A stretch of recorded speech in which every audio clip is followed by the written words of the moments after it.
ভিতৰত গুৰুৱে আনন্দিত হয় সেয়াই গুৰুৰ ঋণ আৰু বেলেগে ঋণ নালাগে। এই বস্তুটোহে আমি খালি উপলব্ধি কৰিব লাগে।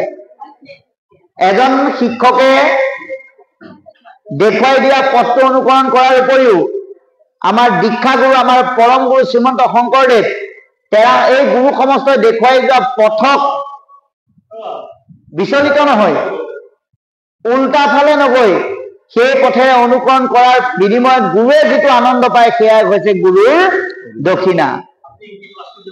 এই বাস্তৱবাদটোক আমি প্ৰত্যেকে উপলব্ধি কৰিব লাগিব। তাক বুজাবৰ কাৰণে মহাপুৰুষে এইটো এটা কাহিনীৰ আশ্ৰয়েৰে কৃষ্ণৰ জীৱন কৰ্মৰ আধাৰত এই বিষয়বস্তুটো বিশ্লেষণ কৰিছে। এতিয়া পদে কৈছে গুৰু আৰু পত্নীক আশ্বাসবাণী কৰি কি কৰিলে? বলুভদ্ৰ আৰু কৃষ্ণই সুন্দৰ সুশোভিত ৰথত উঠি সেই প্ৰভাসৰ স্থানলৈকে তেওঁলোকে গতি কৰিছে। গতিকে গতি যেতিয়া কৰিলে ইয়াত পদে কৈছে তেওঁলোক যোৱাৰ লগে লগে তাত তেওঁলোকৰ যাত্ৰাৰ সেই ৰূপকৰ যিটো দৃশ্যাৱলী অতি সুন্দৰ হৈছে, অতি আনন্দযুক্ত হৈছে, যিটো দৃষ্টিত সকলোৱে আনন্দিত হ'ব পাৰে। কাৰণ অন্য তাত এলাপেচা মানুহ যোৱা নাই। কোন গৈছে সেই ৰথত? ৰাম আৰু কৃষ্ণ গৈছে। ৰাম কৃষ্ণৰ খোজৰ দৃশ্যাৱলী আৰু শব্দৰ যি অনুৰণ সেয়া অতি মনোমোহা আৰু আনন্দযুক্ত হৈছে আৰু সকলোৱে সেইখিনি উপলব্ধি কৰিছে। আৰু তেনেধৰণে তেওঁলোকে গৈ গৈ সেই প্ৰভাস তীৰ্থৰ নদীৰ পাৰত গৈ উপস্থিত হল। তাৰ পিছত কি হ'ব আমি চাম।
কৃষ্ণ এতিয়া আমি গম পালো সেই ৰথত উঠি গৈ সেই প্ৰভাস সাগৰৰ পাৰত যেতিয়া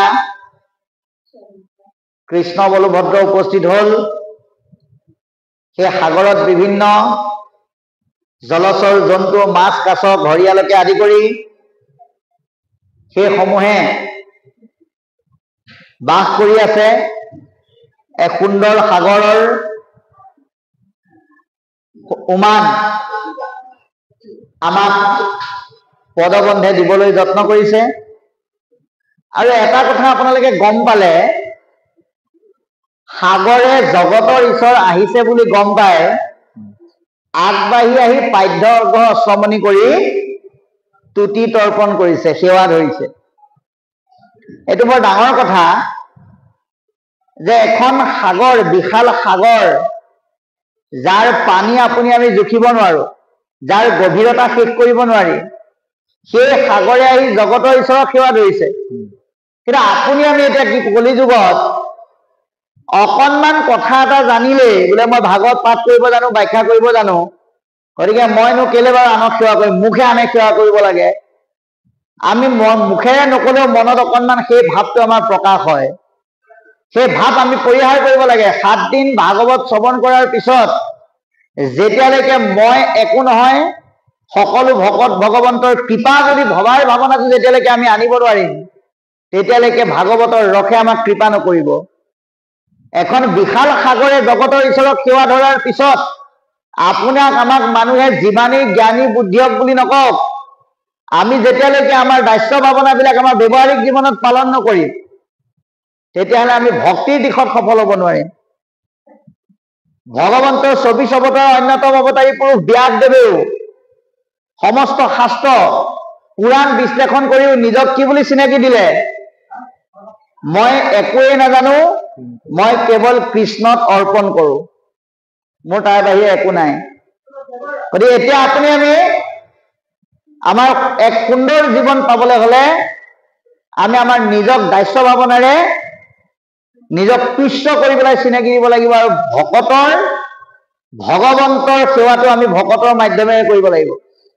ভগৱন্তৰ কাষলৈ যাবলৈ হলে প্ৰথম নিবেদনখন কিন্তু ভকতক দিবই লাগিব। কাৰণ সাগৰে ভগৱানক পোনে পোনে পাইছিল কাৰণে সেৱা কৰিছিল, কিন্তু এতিয়া এই দুৰ্জয় কলিযুগত ভগৱন্তই কাকো শংখ চক্ৰ গদা পদ্ম লৈ পেলাই দেখা দিবলৈ নাহে, তেওঁ অব্যক্ত বুলি কৈছে। এতিয়া ভগৱন্তই তেওঁৰ সমস্ত গুণ গৰিমা, তেওঁৰ দৃষ্টি ভক্তি তত্ত্ব সমস্তখিনি কাক দি থৈ গল? উদ্ধৱৰ মাধ্যমেৰে ভকতক দি থৈ গল। কাৰণ উদ্ধৱে কৈছিল, প্ৰভু তুমি যদি বৈকুণ্ঠলৈ গুচি যোৱা, মই ইয়াত অকলে অকলে জীয়াই থকাতকে মই মৰি যোৱাই ভাল, গতিকে মোক তুমি লগত লৈ যোৱা। তেতিয়া ভগৱন্তই কি বুলি কলে? তুমি আমি দুয়ো গলে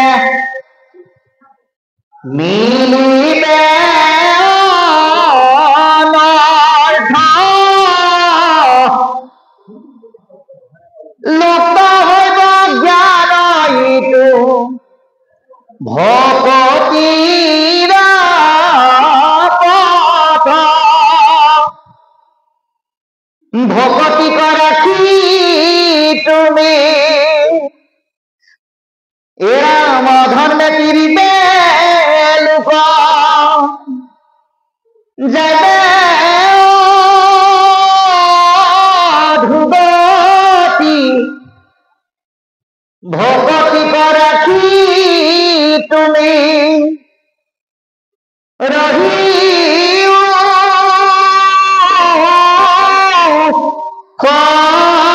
সম্প্ৰতি।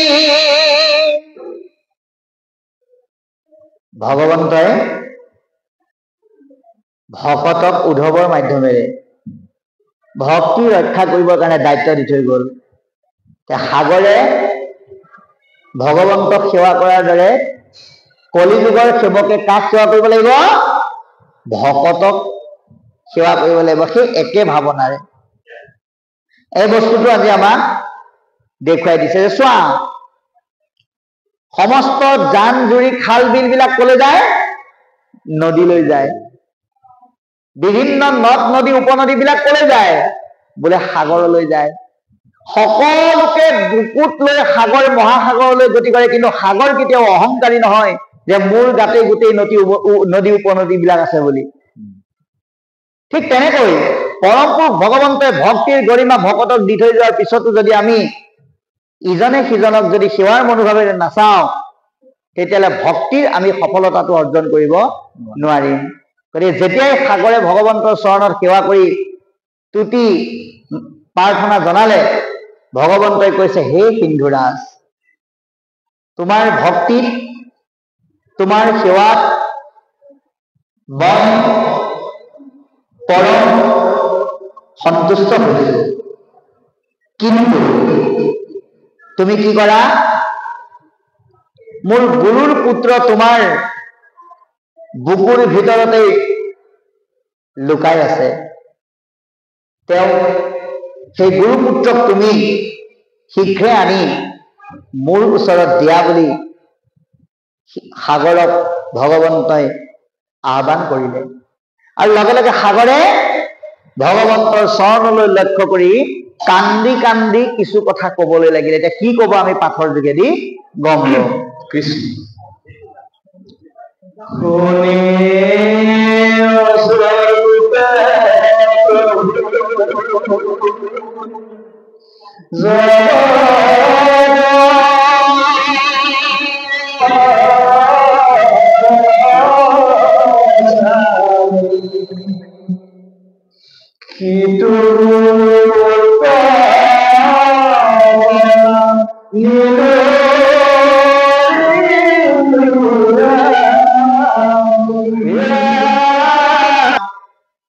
কি কলে আমি আলোচনা কৰিম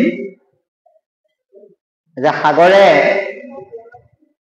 কবলৈ আৰম্ভ কৰিছে, হে প্ৰভু দেৱহৰি, তুমি আমাক যি আদেশ কৰিছা সেয়া আমি পালন কৰিবলৈ পৰাহেঁতেন আনন্দিত হলোহেঁতেন, কিন্তু আমি অপাৰগ।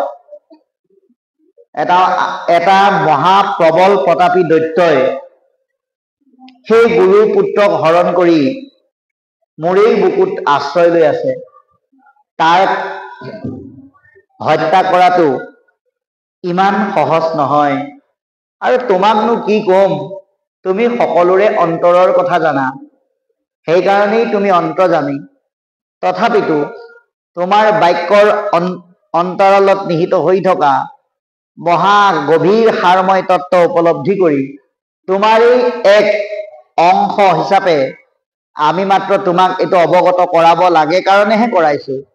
ইতিমধ্যে তুমি সেই বিষয়ে অৱগত, এই বুলি খুব দাস্য ভাৱনাৰে সাগৰে ভগৱন্তৰ ওচৰত এই কথাখিনি ব্যক্ত কৰিলে আৰু এটা ক্ষণো নষ্ট নকৰি পৰম ব্ৰহ্ম নাৰায়ণে সেই সাগৰত প্ৰৱেশ কৰিলে। সাগৰত প্ৰৱেশ কৰি সেই দৈত্যটোৰ সন্ধান কৰি আছে। হঠাৎ ভগৱন্তই জানেই ক'ত আছে, কিন্তু তথাপিতো আমি আগতে কৈছো যে ঈশ্বৰে কেতিয়াও পোনপটীয়াকে ঈশ্বৰত্ব প্ৰভাৱটো দেখুৱাই নিদিয়ে।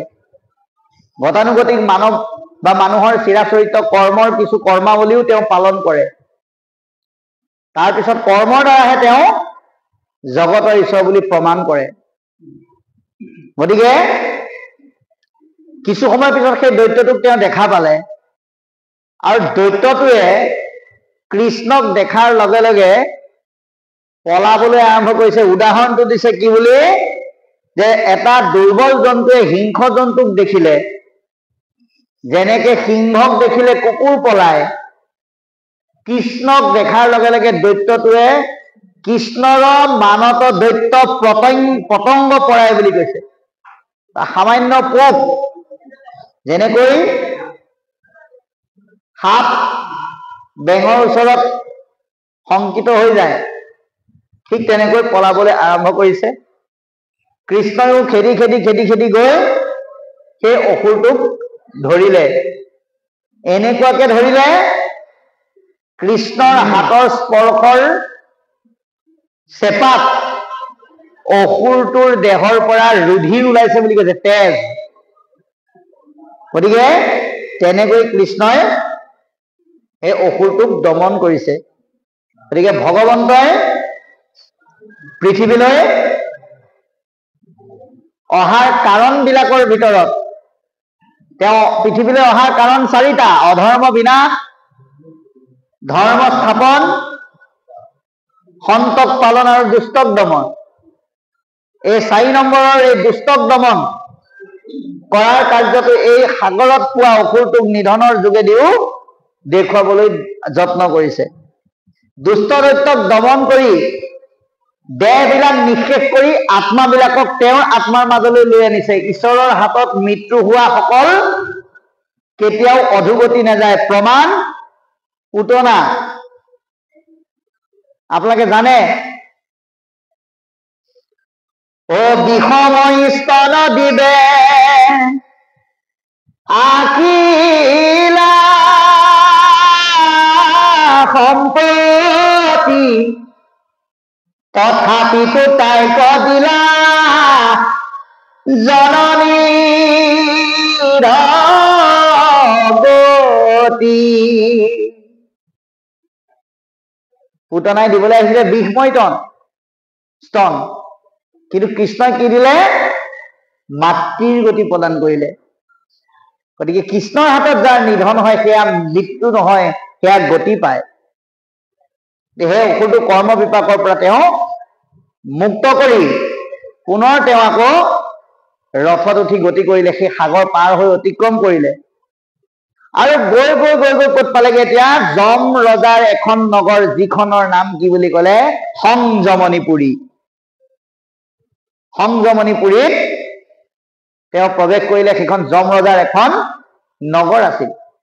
যম ৰজাৰ এখন বহুত নগৰ আছে তেনেকুৱা। গতিকে সেই সংযমনীপুৰীত তেওঁ প্ৰৱেশ কৰি পাঞ্চজন্য শংখ তেওঁ ধ্বনি কৰিছে আৰু সেই শব্দত সকলো কম্পিত হৈ পৰিছে, কোনোবা শংকিত হৈ পৰিছে, কোনোবা ভক্তিত গদগদ হৈ পৰিছে। এটা পৰিৱেশ আমাক আদৰিবৰ কাৰণে আগবাঢ়ি আহিছে। গতিকে বাবাই সমস্ত ইয়াৰ দ্বাৰা আমাক কি বুজালে? যম কোন? নামবিহীন জীৱবিলাকক শাস্তি দিয়া ৰজাজনেই হৈছে যম। সিদ্ধান্ত দিলে, তুমি ধন পাইছা, জন পাইছা, ঐশ্বৰ্য পাইছা, বিভূতি পাইছা, পুত্ৰ পাইছা, ভাৰ্যা পাইছা, ঘৰ দুৱাৰ মাটি বাৰী পাইছা, কাৰ কাৰণে পাইছা? পৰম পুৰুষ ভগৱন্তই দিয়াৰ কাৰণেহে পাইছা। ভগৱন্তই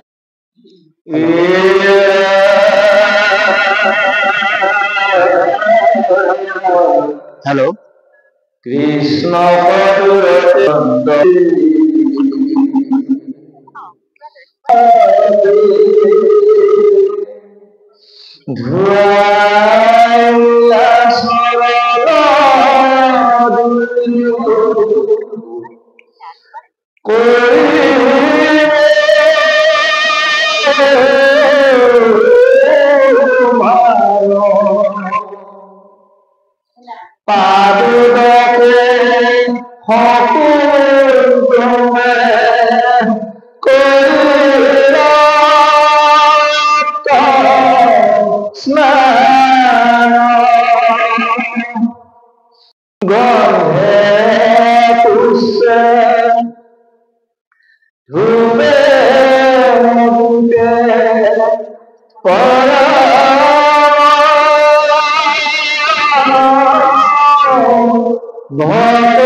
ৰজাই কৃষ্ণৰ চৰণত পাদ্য অৰ্ঘ অশ্ৰমণি কৰি, আমি ভকত আহিলে যেনেকৈ ধূপ ধূনা দি হাত ভৰি ধুৱাই সেৱা কৰোঁ, তেনেধৰণে সেৱা কৰিলে। আৰু আমি যেনেকৈ আলহী অতিথি ভকত আহিলে এটোপা গৰম পানী এটোপা চাহ যাচো, ঠিক তেনেকৈ সুন্দৰ মধু কল্প আৰু সুস্বাদু আহাৰ, লঘু খাদ্য ভগৱন্তক যোগান ধৰিলে আৰু সেইমতে সেৱা শুশ্ৰূষা কৰি উপযুক্ত আসনত বহালে। এটা বৰ ধুনীয়া তত্ত্ব ক'লে, সমস্ত প্ৰাণিত হৰি আশা হৃদয়ত, যিজন ভগৱন্ত সমস্ত প্ৰাণীৰ হৃদয়ত আছে, সেই ভগৱন্তক যমৰাজাই প্ৰত্যক্ষভাৱে দেখা পালে। এতিয়া ইয়াৰ দ্বাৰা আমাক কি বুজালে? আমি যে ভগৱন্তৰ সলনি ভকতক কিয় সেৱা কৰিব লাগে, এই অৰ্থটো আজি আমাক বুজাই দিলে। কাৰণ কলি যুগত তেওঁ যদিও সাক্ষাতে নাই, তেওঁ জীৱ অংশে প্ৰৱেশিলা গাঁৱে গাঁৱে বুলি কৈছে। সমস্ত হৃদয়ত তেওঁ আছে। আপুনি আমি লাজ ভয় ঘিণৰ বশৱৰ্তী হৈ কাৰোবাক কৃষ্ণ বুলি ক'বলৈ যদি বেয়া পাওঁ, সেইটো হৈছে আমাৰ সংকীৰ্ণতা। কাৰণ আপুনি কৃষ্ণ বুলি কাৰোবাক কোৱা মানে তেওঁৰ হাতকেইটা, তেওঁৰ ভৰিকেইটা, তেওঁৰ অংগবিলাকক সেৱা কৰাটো নুবুজায়। সেইজনক যিটো শক্তিয়ে চৈতন্য কৰি ফুৰিছে। আপোনাৰ আমাৰ ইন্দ্ৰিয়বিলাক চলি থাকিবৰ কাৰণে এটা মহাশক্তিৰ প্ৰয়োজন। আপুনি হাতে কৰ্ম কৰিছে, চকুৱে দেখিছে, মুখে কৈছে, জিভাই সোৱাদ লৈছে, ভৰি গৈছে, ইয়াৰ শক্তিটো কোনে দিছে? পৰম পুৰুষ ভগৱন্তই দিছে। সেই শক্তিৰ আধাৰটো সেৱা কৰা হয়, সেই দেহটো সেৱা কৰা নহয়। সেইকাৰণে ইজনে সিজনক কৃষ্ণ বুলি দেখিলে সেৱা কৰাটো কেতিয়াও আমি লাজ কৰিব, ভয় কৰিব, ঘিণ কৰিব নালাগে।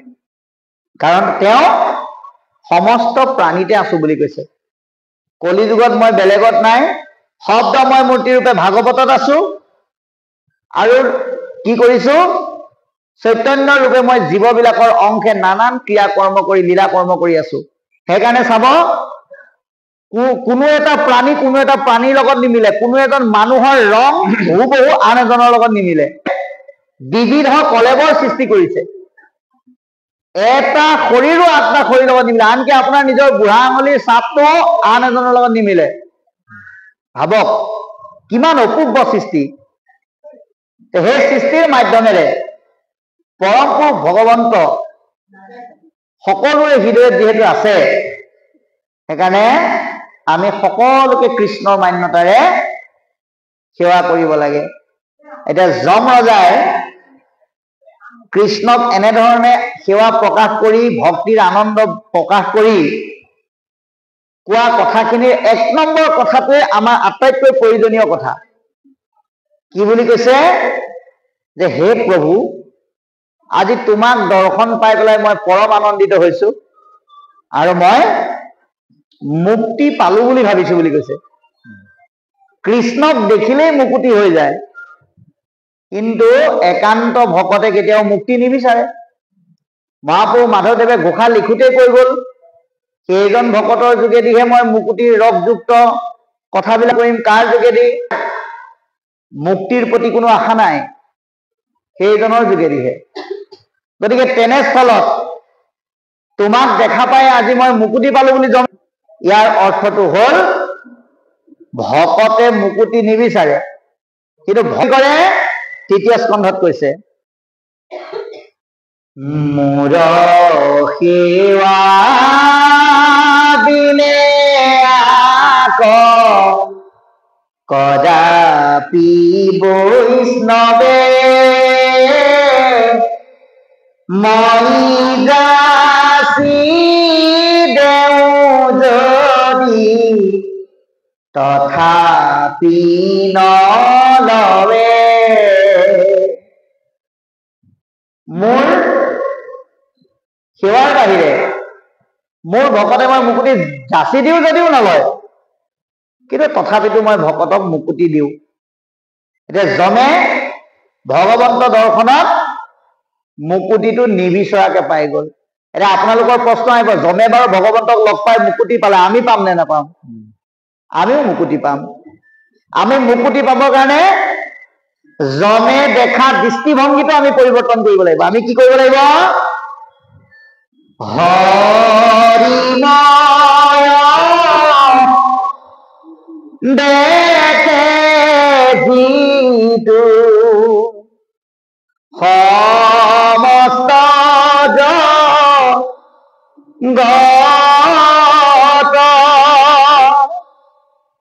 জীৱন্তে কুতহিতু ও চিৰকাল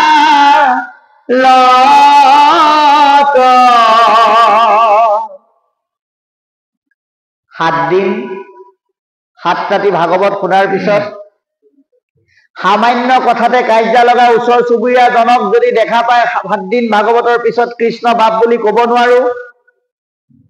7 দিন ভাগৱত শুনাৰ পিছত যদি মনোমালন্য হৈ থকা মানুহজনৰ ওচৰত বাপ যি হল ধৰি নাথাকিব বুলি পুনৰ আকৌ সেই ভক্তিৰ সম্বন্ধৰে বান খাব নোৱাৰো, তেতিয়াহ'লে 21 দিন ভাগৱত শুনিলেও কামত নাহিব।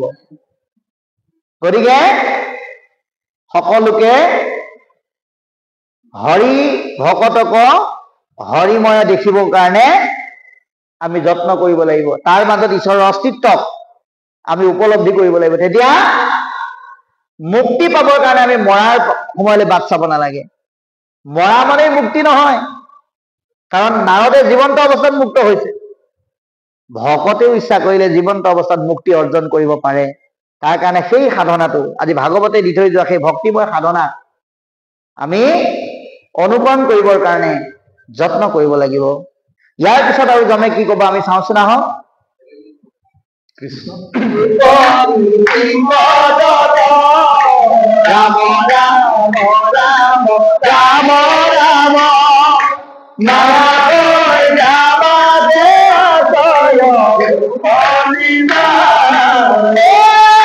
দেখি সুমনৰ পদ্ম ধৰি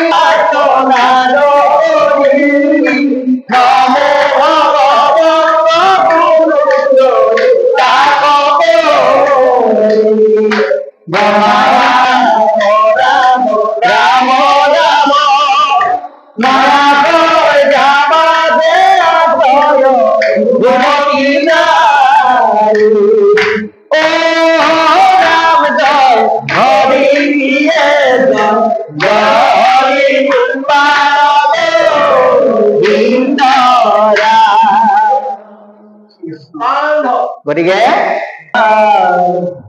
হেৰা কৃষ্ণ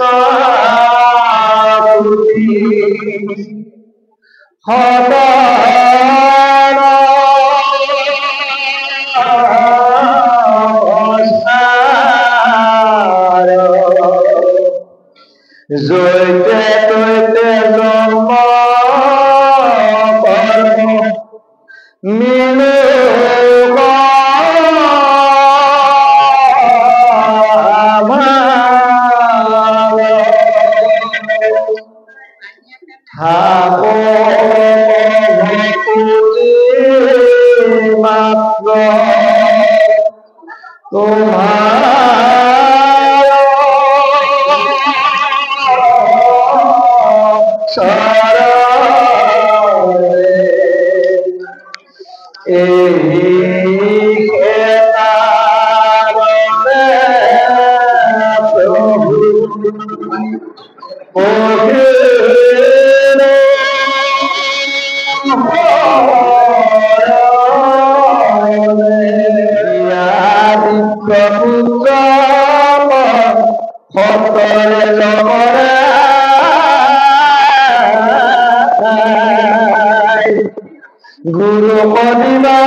এতিয়া যমৰজাৰ যিটো আহ্বান ভগৱন্ত গোসাঁইৰ ওচৰত,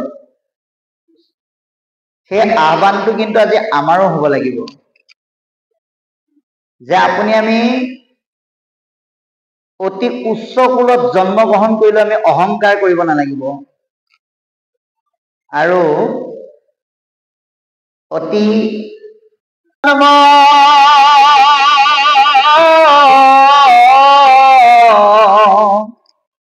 ভোগ সংসাৰত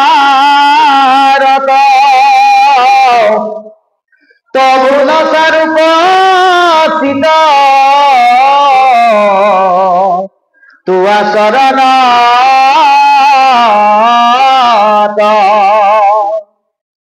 তজু ভকতৰ সংগ নেৰু সৰ্বক্ষ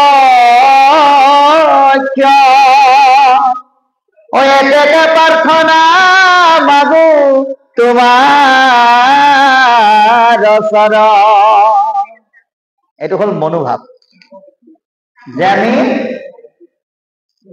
যদি জন্মগ্ৰহণ নকৰো কিয় আমাৰ মনটো যাতে হৰিচৰণৰ পৰা বিচলিত নহয়। আমি য'তেই জন্মগ্ৰহণ নকৰো কিয় জন ঐশ্বৰ্য বিভূতি পুত্ৰ ভাৰ্যা সা সম্পত্তি এই সকলো বিলাক মোৰ নহয় তোমাৰ। আমি যিবিলাক বস্তু এতিয়া মোৰ বুলি কৈ আছো ধন মোৰ জন মোৰ এইবিলাক বস্তু আচলতে মোৰ নহয়। কাৰণ আপুনি এটা কথা চাওক, আপুনি যে এই সংসাৰলৈ জীৱশ্ৰেষ্ঠ হিচাপে আহিছিল সেইদিনা কিন্তু লগত আপুনি একো লৈ অহা নাই, অকলে আহিছিল আৰু যাওঁতেও লগত একো লৈ নাযায়। ভগৱন্তই মাজৰ সময়খিনি উপভোগ কৰিবৰ কাৰণে কেইটামান বস্তু দি থৈছে, তেওঁৰ বস্তু এয়া। গতিকে আপুনি যেতিয়া বজাৰলৈ যায় কিবা এটা বস্তু বেচিবলৈ, তেতিয়া তাতো আপুনি কিন্তু পইচা দি পেলাইহে জেগাখন দখল কৰিব লাগে। এই মায়াৰ বজাৰলৈ আহোঁতেও ভগৱন্তই আপোনাক কিছুমান ভোগ কৰিবৰ কাৰণে উপাদান দিছে, ধন টকা পইচা ঐশ্বৰ্য বিভূতি ভাৰ্যা পুত্ৰৰ ৰূপত। এইসমূহ আপুনি ইয়াতে থৈ যাব লাগিব, লৈ যাব লাগিব ধন। কি ধন? নাম ধন। এই কথাটো আমাক উপলব্ধি কৰাইছে, এইবিলাক চব তোমাৰ প্ৰভু। গতিকে মোৰ যিটো বস্তু মোৰ সদা সৰ্বদা মোৰ উপকাৰ হ'ব, মোৰ কামত আহিব, সেই বস্তুটো দি তুমি মোক কৃপা কৰা, এই বুলি যমে ভগৱন্তৰ ওচৰত নিবেদন কৰিছে। আৰু কৈছে, কি বুলি কৈছে? হে প্ৰভু, তোমাক দৰ্শন কৰিতো পৰম সন্তুষ্ট লাভ কৰিলোৱেই, কি কাৰ্য সাধন কৰি মই তোমাৰ সেৱা কৰিব পাৰো তুমি মোক কোৱা বুলি যম ৰজাই ভগৱন্তৰ ওচৰত নিবেদন কৰিছে। আৰু তেতিয়া যমে কবলৈ আৰম্ভ কৰিছে, কি বুলি? যে মই তোমাৰ কি প্ৰয়োজন সাধন কৰিব পাৰো তুমি মোক কোৱা। ভগৱন্তই তেতিয়া কৈছে যে গুৰুৰ পুত্ৰক গুৰু দক্ষিণা হিচাপে দিবৰ কাৰণে গুৰু আৰু পত্নীয়ে মোক আদেশ কৰিছে, আৰু সেয়া মই তোমাৰ ওচৰতে আছে বুলি মই জানো, গম পাইছো, সেইকাৰণে মই নিবলৈ আহিছো, তুমি মোক আনি দিয়া। ভগৱন্তৰ এই আহ্বান শুনি যম ৰজাই এতিয়া সেই কাৰ্য কৰিবলৈ আৰম্ভ কৰিছে। এতিয়া কি কব আমি চাম। কৃষ্ণ